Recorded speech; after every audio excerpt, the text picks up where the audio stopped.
Hello class 10th के प्यारे बच्चे, आज हम शुरू करेंगे क्लास 10th का जो पहला चैप्टर है प्रोज का और लेटर टू गार्ड उसी का एक्सप्लेनेशन।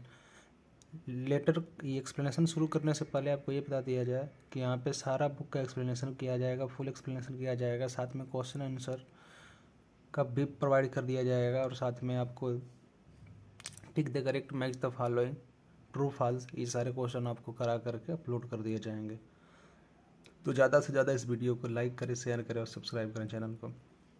आइए बच्चों शुरू करते हैं पहला पैसेज हम लोग का। देखिए स्टार्ट होता है कहानी। The house the only one in the entire valley set on the crest of a low hill. कहता है कि लेंचो का जो घर था, तो वही कह रहा है, उसी के बारे में कह रहा है कि द हाउस वो घर, the only one in the entire valley वो केवल अकेला ही घर था पूरे घाटी में, set on the crest of a low hill जो पहाड़ी की एक निचली चोटी पर स्थित था। कहता है कि फ्रॉम दिस हाइट इस ऊंचाई से वन कुड सी कोई भी देख सकता था the river and the field of ripe corn, नदियों को देख सकता था और पके हुए राइप को देख सकता था, यानी कार्न का मतलब वही मक्का को देख सकता था। कहता है कि डाटेड विद द फ्लावर जो फूलों से लदा हुआ था, that always promised a good harvest, और इतना अच्छा से फूलों से लदा हुआ था जो हमेशा ये वादा कर रहा था कि एक ऐसी फसल है तो एक अच्छी फसल है। गुड हार्वेस्ट का मतलब अच्छी फसल। कहता है कि the only things the earth needed was a down poor, और पृथ्वी को केवल एक ही चीज़ की आवश्यकता थी। वो किस चीज़ की आवश्यकता थी? अ डाउन पुअर, एक बरसात की, or at least a shower, या कम से कम बौछार की। कहता है कि throughout the morning Lencho, कहता है कि दिन भर Lencho who knew his field immediately intimately, अपने फसल को जो बहुत अच्छे ढंग से जानता था। इनमें इंटीमेटली का मतलब होता है अच्छे ढंग से जानना। फिर से एक बार इसको देख लेंगे। Through out the morning Lencho, दिन भर लेंचो हु न्यू जो जानता था हिज फील्ड अपने खेत को, इंटीमेटली बहुत अच्छे ढंग से, हैड डन नथिंग उसने कुछ नहीं किया, एल्स बट के सिवाय, see the sky toward the north east, यानी कि आसमान में उत्तर पश्चिम को देखने के अलावा, आसमान की तरफ उत्तर पश्चिम में देखने के अलावा उसने कुछ भी नहीं किया। कहता है कि now we are really going to get some water oh man, वो अपने औरत से कहता है कि अब वास्तव में हम लोगों को कुछ पानी मिलने जा रहा है या मिलेगा। The man who was preparing supper, जो औरत सपर तैयार कर रही थी, सपर का मतलब रात्रि का भोजन, जैसे ब्रेकफास्ट का मतलब दिन का, वैसे सपर का मतलब रात्रि का भोजन। रिप्लाइड उत्तर देती है, यस हाँ, गॉड विल, भगवान ने चाहा तो, यानी कि औरत जो रहती है वो कहती है कि भगवान ने चाहा तो बारिश हम लोग हो सकती है, यानी पानी हम लोग को मिल सकता है। The older boys were working in the field, जो बड़े बेटे थे वो क्या कर रहे थे? The older boy working in the field, वो खेत में काम कर रहे थे। While the smaller ones were playing near the house, और कह रहा है कि जो छोटा वाला था वो घर के आसपास ही कहीं खेल रहा था। कहता है कि अंटिल द ओमैन, और औरत जो है यानी कि उसके लेंचो की जो पत्नी है, कॉल टू देम, जब तक उसको बुला ना लेती वो सारे लोग अपने काम में बिजी रहते। और किस लिए बुलाती? तो आगे लिखा है कम्फर्ट डिनर, यानी कि रात्रि के भोजन के लिए। कहता है कि it was during the meal, it was during the meal, ये कैसा समय था? भोजन का समय था। भोजन का ये क्या था? समय था। जस्ट एज, जस्ट एज के बाद देखिए यहाँ से कहानी हम लोग की शुरुआत होती है। Just as, just as Lencho predicted, जैसा कि लेंचो ने प्रिडिक्टेड किया था, यानी कि अनुमान लगाया था। Big drops of rain began to fall, बरसात की जो बड़ी बड़ी बूंदें होती हैं वो गिरने लगती हैं। इन द नॉर्थ ईस्ट, उत्तर पश्चिम में, huge mountain of cloud could be seen approaching, और जो बरसात के बड़े बड़े बादल हैं वो अप्रोचिंग करते हुए दिखते हैं। कहता है कि द एयर वाज फ्रेश, और उसके बाद क्या जाता है, मौसम में क्या परिवर्तन होता है कि द एयर वाज फ्रेश, जो हवा होती है वो ताज़ी हो जाती है, एंड स्वीट और मधुर हो जाती है। The man went out no other reason, कहता है जो व्यक्ति रहता है, लेंचू रहता है, वो घर से बाहर निकलता है किसी दूसरे कारणवश नहीं। कहता है कि then to have pleasure of the feeling of the rain his body, केवल बरसात को अपने शरीर के ऊपर महसूस करने के लिए। And when he return he exclaimed, और जब वो वापस आता है तो एक्सक्लेम्ड करता है, बोलता है, बताता है, क्या बताता है? कहता है कि these are not rain drops falling from the sky, ये केवल बरसात की बूंदें नहीं है जो आसमान से गिर रही हैं। दे आर न्यू कॉइन्स, ये नए नए सिक्के हैं। The big drops are 10 cent pieces and the little ones are 5, जो बड़ी बड़ी बरसात की बूंदें हैं वो 10 सेंट की हैं, और जो छोटी बरसात की बूंदें हैं वो 5 सेंट की हैं। आगे होता है कि विथ अ सेटिस्फाइड एक्सप्रेशन, बड़े संतुष्ट निगाहों के साथ ही रिगार्डेड देखता है the field of ripe corn, पके हुए मकई को, खेत को, with its flower draped in a curtain of rain, जिसके फूल जो होते हैं बरसात के आवरण से ढक गए होते हैं। कहता है कि but suddenly a strong wind began to blow, लेकिन अचानक से एक तेज हवा बहना शुरू हो जाती है। And along with the rain very large hail stone began to fall, और इसके साथ साथ ही तेज तेज हेलस्टोन भी आना शुरू हो जाता है। हेलस्टोन का मतलब होता है ओला पड़ना भी शुरू हो जाता है। कहता है कि these truly did resemble new silver coin, और इनका जो तुलना है, कंपेरिजन जो है वो करता है किससे, न्यू सिल्वर क्वाइन से, हेलस्टोन का। कहता है कि the boys exposing themselves to the rain, जो बॉयज होते हैं, वो लड़के जो होते हैं, वो चले जाते हैं एक्सपोज करने के लिए रेन में। कहता है कि, और इसके बाद कहता है ran out to collect the frozen pearl, और वो घर से बाहर निकल जाते हैं उस जमे हुए मोती को इकट्ठा करने के लिए। आगे है कि it is really getting bad now, अब जो है समय जो है बरसात का, वो जो आंधी और तूफान और साथ में ओले का, वो समय धीरे धीरे बढ़ रहा है। तो लेंचो सोच रहा है कि it is really getting bad now, कि अब तो सचमुच ये खराब हो रहा है। एक्सक्लेम द मैन, वो आदमी कहता है कि आई होप, मैं आशा करता हूँ, इट पासेज क्विकली, कि ये जल्दी बंद हो जाएगा।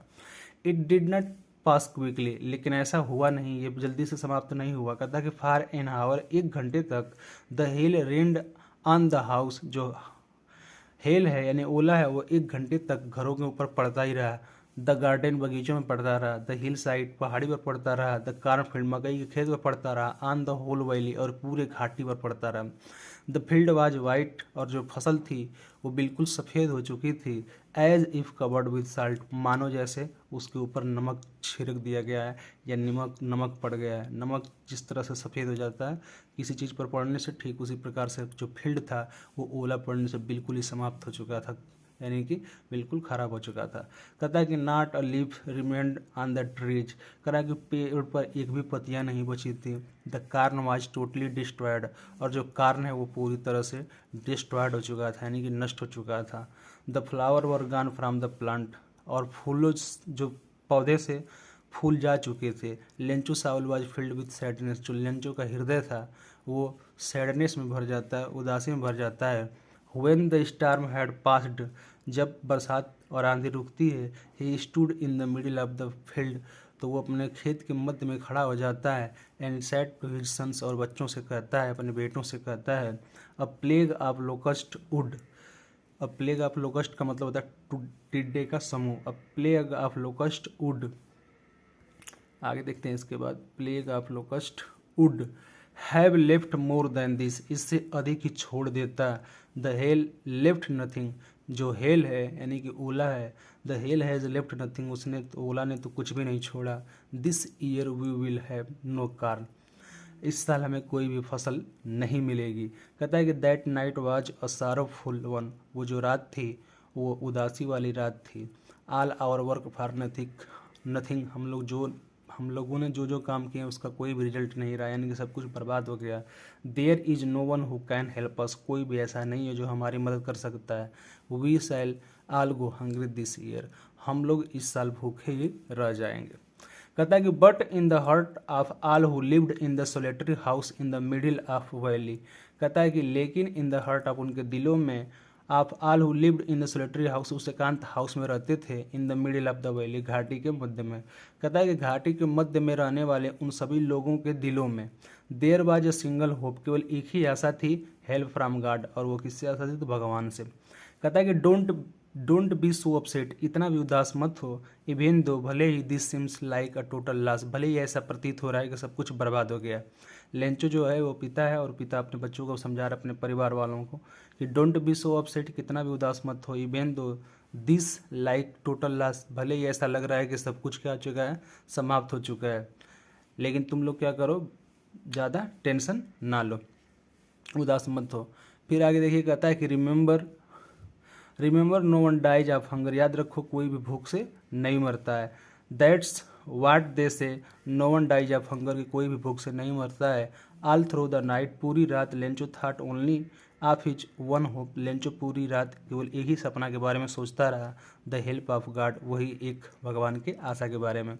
कहता है कि हुज आइज, जो उसकी आंखें थी, as he had been instructed, जो इंस्ट्रक्टेड कर रही थी, रचना कर रही थी, सी एवरीथिंग, वो सब कुछ देख रहा था। इवन वाट ही डिप्स वन कॉन्शियंस, भले वो एक गहरे चेतना में था लेकिन सब कुछ वो देख रहा था। कहता है कि Lencho was an x of man working like an animal in the field, Lencho जो था एक मेहनती किसान था और वो अपने खेतों में जानवर के जैसे कार्य करता था। बट स्टिल ही, लेकिन फिर भी, ही न्यू हाउ टू राइट, वो जानता था पत्र कैसे लिखा जाता है। द फॉलोइंग संडे, आने वाले रविवार के दिन, एट डेब्रेक, दिन के दौरान, he began to write a letter, उसने पत्र लिखना शुरू किया। Which he himself would carry to town, उसे खुद ही कैरी किया यानी टाउन तक ले गया। In place in the mill, और मिल में इसको डाला। कहता है कि it was nothing less than a guard, it was nothing less than a letter to God, यानी कि भगवान के नाम के पत्र के अलावा ये कुछ भी नहीं था। अब देखिए उसमें जो पत्र लिखा, पहली बार तो लिखा क्या है, कहता है गॉड, भगवान, ही रोट, वो लिखा। If you don't help me, यदि आप मेरी मदद नहीं करेंगे, my family and I will go hungry this year, तो मेरा परिवार और मैं इस साल भूखे ही रह जाएंगे। I need 100 pieces in order to show my field again and to live until the crop comes. कहता है कि आई नीड 100 पीसेज, मुझे 100 पीसों की आवश्यकता है, इन ऑर्डर टू, ताकि, to show my field again, ताकि मैं अपने खेत को दोबारा बो सकूं, एंड टू लिव, और अब जिंदा रह सकूं, अंटिल द क्रॉप्स कम, और जब तक दोबारा फसल आए तब तक अपने परिवार के साथ मैं जिंदा रह सकूं। बिकॉज द हेल स्टार्म, क्योंकि हेल स्टार्म ने यानी कि ओले ने, और उसके बाद डैश डैश लगाया, अर्थात इसका ये है कि बेचारे का जो आंसू आ गया होगा और यहाँ पे वो क्या हो गया, इमोशनल हो गया होगा, लिख नहीं पाया होगा, क्योंकि जानता ही हेल स्टार्म की वजह से ही क्या हुआ, सब कुछ बर्बाद हुआ है। कहता है ही रोट, वो लिखता है टू गॉड, भगवान को, ऑन द इनवेलप, यानी कि ही रोट, वो लिखा to God on the envelope, envelope का मतलब लिफाफे पर, लिफाफे पर टू गॉड लिखता है। पुट द लेटर इनसाइड, और उस लेटर को इनसाइड डाल देता है, यानी कि इनवेलप के नीचे डाल देता है। And still troubled went to town, और ट्रबल करते हुए टाउन चला जाता है, शहर चला जाता है। कहता है कि at the post office, post office पर he placed a stamp on the letter and drop it into the mail box. और फिर क्या करता है कि जाकर के उसमें पोस्ट ऑफिस पर एक स्टैम्प खरीदता है और स्टैम्प को क्या कर देता है, अपने लेटर के ऊपर चिपकाता है, और उस चिपका करके क्या कर देता है, उसको मेल बॉक्स के अंदर छोड़ देता है। कहता है कि one of the employees who was a postman and also help the post office. अब उसके बाद क्या होता है आगे की कहानी में, कहता है कि वन ऑफ द एम्प्लॉयज, कर्मचारियों में से एक व्यक्ति, हु वाज अ पोस्टमैन, जो पोस्टमैन था, and also help at the post office, और पोस्ट ऑफिस के कार्यों में मदद करता था। वेंट टू हिज बॉस, वो अपने मालिक के पास जाता है, लाफिंग हार्टली, पूरे दिल से हंसते हुए, and show him the letter to God, और भगवान के नाम जो पत्र है उसको दिखाता है। कहता है कि नेवर इन हिज कैरियर, अपने जीवन में, एज ए पोस्टमैन, एक पोस्टमैन के रूप में, had he known that address, वो एड्रेस के बारे में नहीं जानता था जिस एड्रेस के बारे में लेंचो लिखा था। कहता है कि द पोस्ट मास्टर, जो पोस्ट मास्टर था, अ फैट था, मोटा था, एमिएबल था, एमिएबल का मतलब फ्रेंडली होता है, फ्रेंडली का मतलब ऐसा कोई भी व्यक्ति जो क्या हो, मित्रवत हो, फेलो मतलब दोस्ती वाला व्यक्ति था।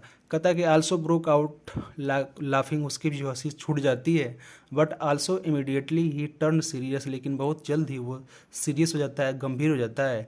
Typing the later on his desk, और वो क्या करता है कि उस लेटर को थपथपाते हुए डेस्क पर कमेंट करता है, टिप्पणी करता है, वाट फेथ, क्या भरोसा है। आई विश काश, I had the faith of the man, मेरा भी भरोसा ठीक उसी व्यक्ति के जैसा होता, हु रोट दिस लेटर, जो इस पत्र को लिखा है। Starting up correspond with God, देखो इसका इतना भरोसा है कि ये भगवान के साथ करस्पॉन्डेंस करने लगा, यानी कि पत्र व्यवहार करने लगा। आइए इसमें बढ़ते हैं नेक्स्ट टॉपिक पे। कहता है कि सो, इसलिए, in order not to seek the writer's faith in God, इसलिए ताकि जो राइटर है, लेखक है, उसका भरोसा भगवान से न उठे, the post master came up with an idea, post master ने एक अपने दिमाग में विचार सोचा, एंसर द लेटर, इस प्रश्न का जवाब देने का। But when he opened it, लेकिन जैसे ही उसने इस पत्र को खोला, इट वाज एविडेंट, उसने पाया, दैट की answer it he needed something more than goodwill. कहता है कि जितना वो मदद करना चाहता है उससे कुछ ज़्यादा ही पैसा रुपया इसमें डिमांड की गई है। कहता है कि इंक एंड पेपर लेता है, but he stuck to his resolution, लेकिन वो अपने काम को पूरा करने के लिए थोड़ा सा क्या जाता है, स्टक हो जाता है, फंस जाता है। ही आस्क्ड, वो कहता है, फॉर मनी, पैसे के लिए, फ्रॉम हिज एम्प्लॉय, अपने कर्मचारियों से। He himself give part of his salary, वो खुद ही अपने सैलरी का कुछ हिस्सा देता है। एंड सेवरल फ्रेंड्स, और कई सारे दोस्तों से। Of his were obliged to give something, यानी कि पहले तो कहता है कि अपने कर्मचारियों से, फिर उसके बाद खुद देता है, और फिर कहता है कि एंड सेवरल फ्रेंड्स, और कई दोस्तों से of his were obliged to give something, कोई कुछ देने के लिए कहता है। इट वॉज पॉसिबल, कहता है कुछ देने के लिए कहता है for an act of charity, दान के रूप में। कहता है कि इट वाज इम्पॉसिबल, ये असंभव था फॉर हिम, उसके लिए, टुगेदर, इकट्ठा करना, टुगेदर, एक साथ, द 100 पीसेज, यानी कि उसके लिए ये बिल्कुल असंभव था कि एक साथ 100 पीसेज पैसा इकट्ठा करना। सो ही वाज एबल टू, इसलिए वो एबल हो पाया, योग्य हो पाया, टू सेंड, भेजने में, the farmer only little more than half, half से थोड़ा ज़्यादा, यानी कि 50 पीसों से थोड़ा ज़्यादा। ही पुट द मनी, वो मनी को रख दिया, इन एन एनवेलप, एक लिफाफे के अंदर, एड्रेस टू लेंचो, लेंचो के पते पर, and with a letter containing, और इस लेटर के साथ ओनली ए सिंगल वर्ड, एक केवल सिंगल वर्ड लिखा, एज ए सिग्नेचर गार्ड, यानी कि भगवान के सिग्नेचर के गार्ड के रूप में। कहता है कि द फॉलोइंग संडे, आने वाले संडे के दिन, Lencho came a bit earlier, Lencho जो था वो थोड़ा जल्दी आ गया, देन यूजुअल, जैसे कि पहले आया करता था। कहता है कि to ask if there was a letter for him, तो ये क्या करता है कि या करके पूछता है कि कोई लेटर उसके लिए आया है। इट वाज द पोस्टमैन, वो पोस्टमैन ही था, himself who handed the letter, वो खुद उसके हाथों में हाथ डालते हुए उस लेटर को दे देता है। कहता है कि वाइल द पोस्टमास्टर, जबकि उसी दौरान पोस्टमास्टर एक्सपीरियंस, अनुभव करना चाहता है, the contentment of a man who has perform a good deed, जिसने एक अच्छा कार्य किया था, यानी कि पोस्टमास्टर ने उस लेंचो के द्वारा, लेंचो किस तरह से पत्र खोलता है, क्या करता है, उसका एक्सपीरियंस करना चाहता है, अनुभव करना चाहता है, देखना चाहता है कि आखिर लेंचो का जो है वो मतलब बिहेवियर कैसा रहता है जब वो पैसा रुपया अपना पाता है। कहता है कि looked on from his office, वो अपने ऑफिस से देख रहे थे। आइए बढ़ते हैं नेक्स्ट पैराग्राफ में। कहता है कि Lencho so not the slightest surprise, कहता है लेंचो को थोड़ा सा भी आश्चर्यचकित नहीं हुआ ऑन सीइंग द मनी, पैसा को देख करके। सच वाज हिज कॉन्फिडेंस, यही उसका क्या था, भरोसा था। कहता है कि but he became angry when he counted the money, लेकिन वो जल्द ही क्या हो गया, गुस्सा हो गया जब उसने पैसा काउंट किया, गिना। कहता है कि God could not have made a mistake, भगवान कोई गलती नहीं कर सकता है, nor could he have denied, और ना ही वो मना कर सकता है, लेंचो को व्हाट ही हैड रिक्वेस्टेड, यानी कि लेंचो ने जो उससे रिक्वेस्ट की थी जैसे पैसा के लिए, तो भगवान जो है ना तो पैसा गिनने में गलती कर सकता है और ना ही पैसा देने से मना कर सकता है। कहता है कि इमीडिएटली, तुरंत ही, Lencho went up to the window, window के पास जाता है, खिड़की के पास जाता है, टू आस्क, और मांगता है, for paper and ink, paper और ink, on the public writing table, और जहाँ पे लोगों के लिए लिखने वाला टेबल है उसी के पास जाता है। ही स्टार्टेड टू राइट, और लिखना वो शुरू कर देता है, with much wrinkling of his brow, बिना अपने भावों को रिंकलिंग किए हुए। कहता है caused by the effort he had to make to express his idea, और उसमें क्या करता है कि जो भी उसके शरीर के अंदर, दिल दिमाग के अंदर आइडिया है उसको क्या करने लगता है, एक्सप्रेस करने लगता है, यानी कि लिखने लगता है। कहता है कि when he finished he went to the window, कहता है कि जैसे ही जब फिनिश कर लेता है, ये सब लिख करके ख़त्म कर लेता है, he went to the window, window के पास जाता है, टू बाई अ स्टैम्प, उसके बाद क्या करता है कि स्टैम्प खरीदता है, विच ही लिक्ड, जिस पर थूक लगाता है, एंड देन अफेक्स्ड टू, फिर उसको क्या कर देता है, अफेक्स्ट कर देता है। अफेक्स्ट का मतलब क्या होता है, चिपका देना, किसी भी चीज़ से आप क्या करेंगे, चिपकाएंगे तो उसे क्या कहते हैं, अफेक्स्ट कहते हैं। क्या कहते हैं, अफेक्स्ट कहते हैं। कहता है कि फिर उसके बाद क्या होता है, the envelope with a blow of his fist, और फिर क्या कहता है कि इनवेलप के ऊपर अपने फिस्ट से, मुक्का से मार करके उस स्टैम्प को चिपका देता है। कहता है कि the moment the letter fell into the mail box, और उसी क्षण वो क्या करता है, उस लेटर को मेल बॉक्स के अंदर छोड़ देता है।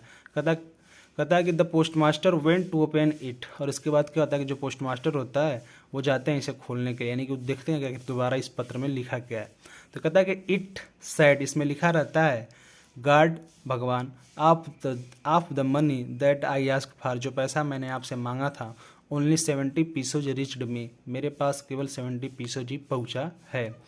कहता है कि सेंड मी, कृपया मुझे भेज दीजिए, सेंड मी, कृपया मुझे भेज दीजिए, द रेस्ट, जो बचा हुआ पैसा है, since I need it very much, क्योंकि मुझे इन पैसों की बहुत ही ज़्यादा आवश्यकता है। But don't send it to me, लेकिन मत मुझे, मतलब but don't send it me, लेकिन मुझे इसे मत भेजिएगा, थ्रू द मेल, मेल के द्वारा, बिकॉज, क्योंकि the post office employ are a bunch of crook, क्योंकि जो कर्मचारी हैं इसमें जो पोस्ट ऑफिस के, वो क्या है, बंच ऑफ क्रूक है, यानी कि बेईमानों का झुंड है, लेंचो।